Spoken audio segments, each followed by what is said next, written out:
So I'm excited for this. Am I right that this is the first time y'all have done something like this? It is indeed. So this is gonna be fun. I think we're all gonna learn a bunch of things. There's a lot of ground I wanna cover.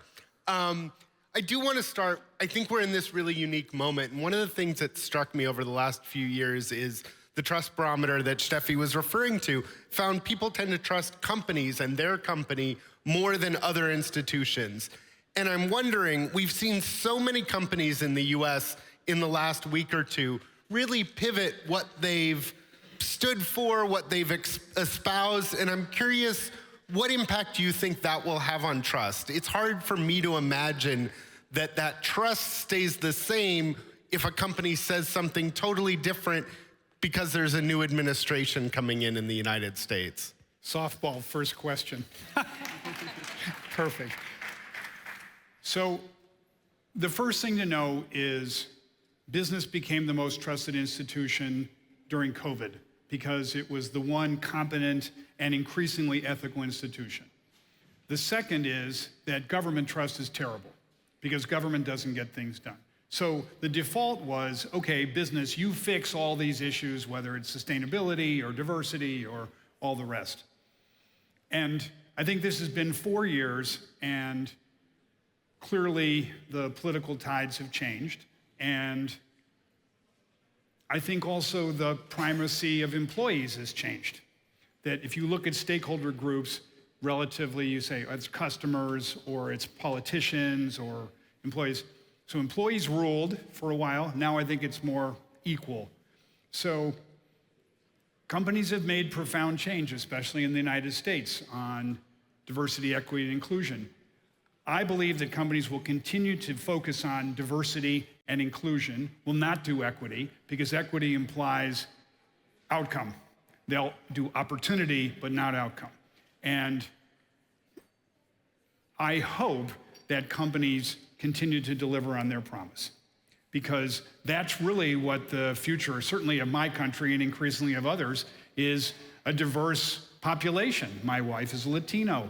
Latinos are majority in several US cities already. People don't see this, but this is the truth. So you want to sell to them, you better be diverse. You better understand that your company is seen when you buy a product.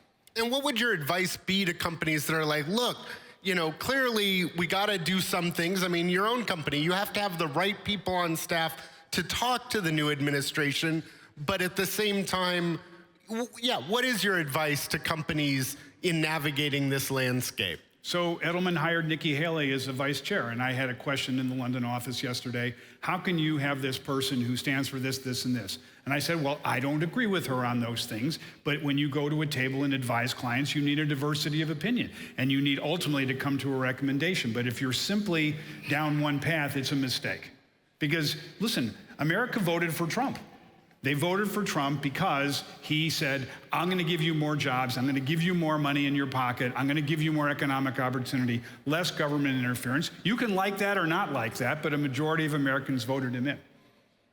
And so obviously, you know, we don't know yet what changes that will bring. That's the sort of micro of the United States environment right now. The big picture shift coming to the media and marketing landscape is the role of AI and the role of a shifting media landscape. And Margot, talk about how you all are approaching AI, both from how you're using it and not internally, as well as what you're seeing in terms of how that's gonna reshape the landscape, and then we'll let the old man weigh in too. Okay, sounds good. I mean, I cover the tech sector. I'm the US tech lead. So it's absolutely in my world, and I think it's impacting us both from the perspective of how we do our work, and then of course partnering with technology companies to help them tell their story as well, whether it's AI first companies or whether it's traditional technology companies that are leveraging AI in their technology. So from a practice standpoint, we are of course looking to have our teams be AI enabled. We have given our entire workforce AI tools, and we're expecting them to get trained on how to use them, to be using it regularly in their work. And I think it's an incredible opportunity for communications because in a lot of ways you can do things faster.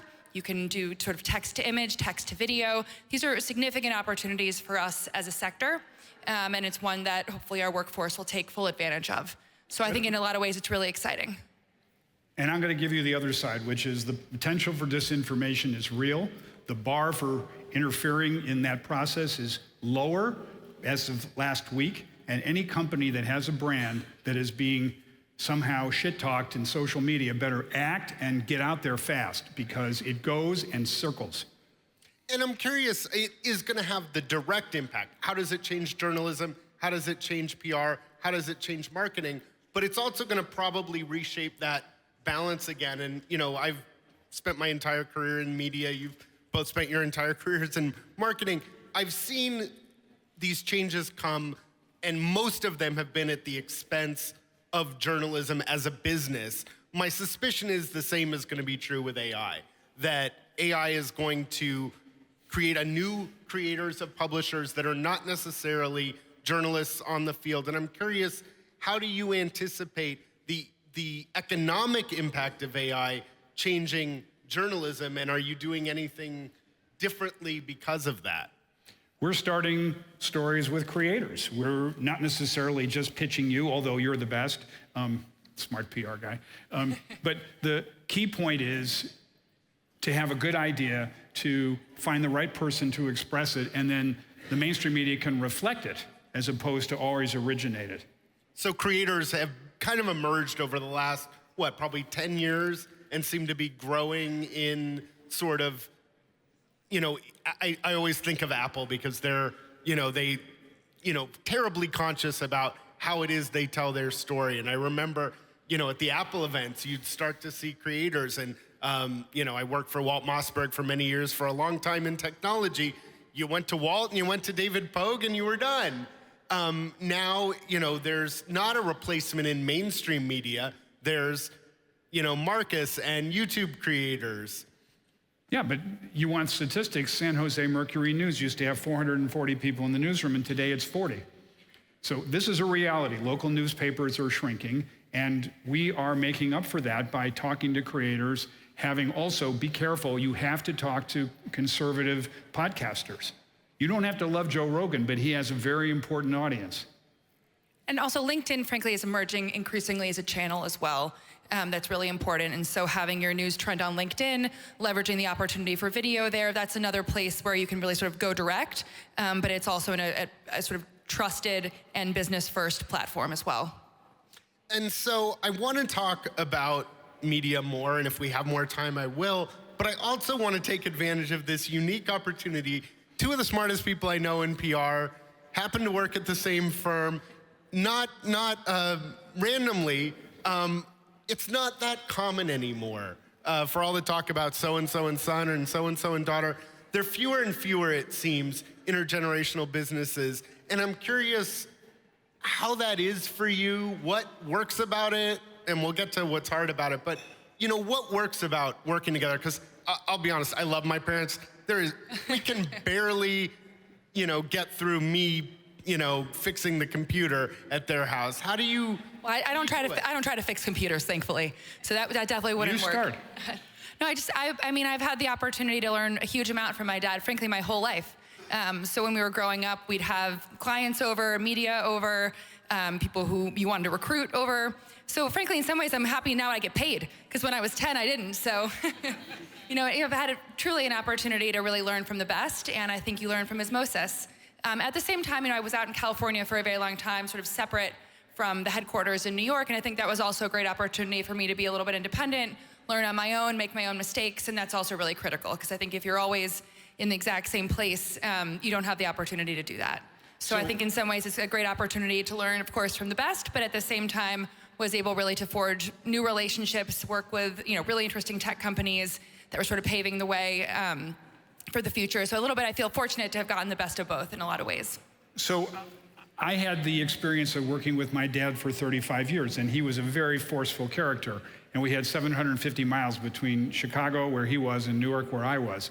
And so I'm now my father, meaning, in other words, I'm going through what I observed. And so I try not to repeat totally what he did with me. I'm not sure I'm totally successful, but look, family business is a unique beast, and I need to give her room to make her own mistakes. I don't want her to, but if she skins her knees and learns, that's good. But periodically we just, but periodically we argue about strategy, and it gets animated, and that's good. Because, eventually she's going to run the place, and that's good. But I hopefully can influence how she learns how to play and, play chess instead of checkers and all these tricks that you learn. And what's one thing that you've learned from Margot? I like that question. Come to events like this. I mean, my life was always very narrow, and I go to Davos and I see who I see, and this is great. And somewhere between Claudia and Margot, I'm seeing colors in the sky, which I didn't see before. And I know you're expecting me to ask the same question, and I'm not. What's one thing that you feel passionately you feel you want to do differently, that you are like, I get why that worked and that doesn't work for me? That's a great question. I think for me, really leaning into sort of emerging technology, which is frankly actually something I got from my aunt, my dad's sister, is something that I'm really passionate about, and I find it just extremely interesting, and it's a way forward, I think, to learn more about where companies are headed, whether it's AI or crypto, and then also, of course, impacts how we do our business. And I think that's something where, for me, I've gotten a lot of joy and also a lot of learning from leaning into these different areas. And I think that's something where, my dad hasn't spent as much time out in the Valley, hasn't spent as much time in tech, so that's something where I think I'm more leaning into than him. But I also want to say, look at the last few weeks. Omnicom and Interpublic merge. 25,000 jobs going to go, give or take, somewhere between 10,000 and 25,000. Publicis basically eviscerates the Burnett name this week. Gone. Leo Burnett, a legend in the advertising business. It's now called Leo Group, which is a head fake, which is fine. But it's a basic vote of no confidence for the communications business that we're going to be like the banks. We're going to reduce capacity, we're going to make money, and we're going to put all our money towards marketing, marketing tech, however you want to say it. You see this guy, and you see me, and you see her, and you see the possibility of doing the other, which is run a family business, take up where they were leaving out, and kick some ass. It's a little arrogant, but why not? And so when you look forward in terms of, again, looking at the things that you've really stressed, in terms of trust and looking at longer term and strategic, which isn't always what your industry or my industry are known for, how important, particularly in an AI age, are human interactions and human relationships? Margot and I were talking about this last night, and my sense is the technology is going to enable it to make it much easier for people to communicate, much easier for people to send words at one another. But my suspicion is that it's going to be an arms race. It's going to be cheap to send lots of words. It's going to be cheap to filter out lots of words. And my suspicion is human relationships and interactions become more important, not less. Is that your sense as well? For me, the essence of what we should do is get clients to act. The do, then talk is important. So we got a titanium last year in Cannes for a campaign we did for DP World, a logistics company, because we got them to change the refrigeration temperature. It was from -18 to -15, and it saved 7% of fuel, and then 60% of the world's fleets followed. That's an action well communicated. And the notion of acting and then communicating also, to me, gets at, when I look at some of the big communications sort of blow-ups over the last few years, whether it was Bud Light and the Dylan Mulvaney campaign, or Disney and Just Say No. In a lot of cases, what I've observed is companies tend not to get in trouble for saying what they believe and sticking to it. They tend to get in trouble for getting in front of their skis on one little thing and then being wishy-washy about it. And it strikes me that the risks are pretty high for companies right now as far as that. Yes, I believe that companies should have a set of values, and they should be public about it, and then stand your ground. And if you stand your ground, you're going to get attacked. But you have to have some skin that gets tougher because politicians are making points by attacking companies. Okay, accept that. But also try not to be separated from the herd. Try to move together so that you get some coverage. And we have seen a few companies, we've seen a lot of companies, especially in Silicon Valley, make these massive shifts. And then we've seen a few companies like Costco say, no, this is where we stand. My sense is the blowback is actually not that strong against Costco, whereas it was very high against these companies that sort of issued multiple contradictory statements.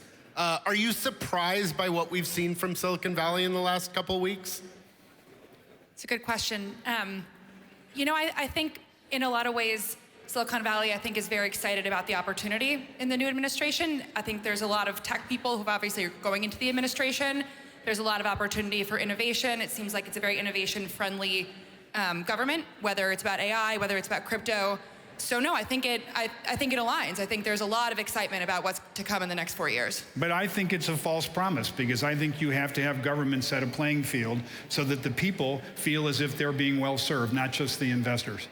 Well, unfortunately, I would love to spend more time with this duo, but we are out of time. Thank you so much, Margot and Richard. Thank you.